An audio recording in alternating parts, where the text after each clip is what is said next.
There's an election coming up across the country this November, and for a lot of places like my home state of New Mexico, the first Tuesday in November is where you elect local folks, your mayors, your city councilors, your school board members, things like that. And I'm going to go vote this week, and I'll tell you one of the things I'm going to use to decide who I vote for city council is going to be where they stand on housing. So housing is a massive problem across the United States. Costs to both own a home and rent an apartment are way up, and it's hitting young men super hard.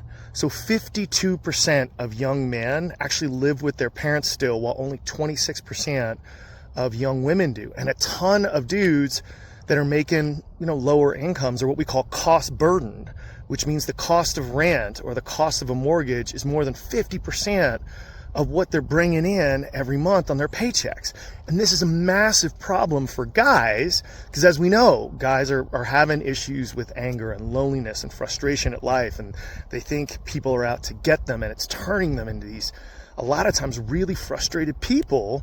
And not being able to have your own place and afford that is a huge issue. Imagine, you want to ask a girl out on a date, and eventually you might want to ask her to bring her back to your place. Well, if you're still living with your parents, or you got 5 or 6 roommates, because that's all that you can afford, that's a huge problem. So what can we do about this?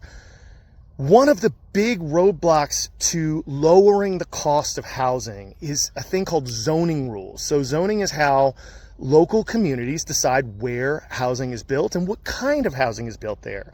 And so many communities have these really restrictive rules that only allow for like a single family home on a really big lot. Now, what does that mean? That means there's only a certain amount of land, so you can only build a certain amount of homes.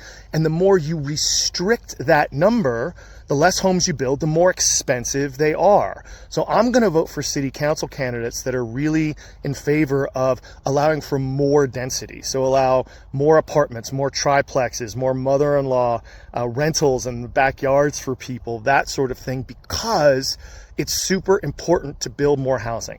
There's people that oppose this. They're generally called NIMBYs, not in my backyard, which generally comes out to, hey, I want more housing, but just not near me. That apartment complex is fine, but not near me. The problem is if everybody says that, no new shit gets built. We have to address the housing issue in the United States if we want young men to feel like they've got a stake in the future of our communities. And I'll be voting for city council candidates that reflect that, and I encourage you to as well. Hope everyone has a great day.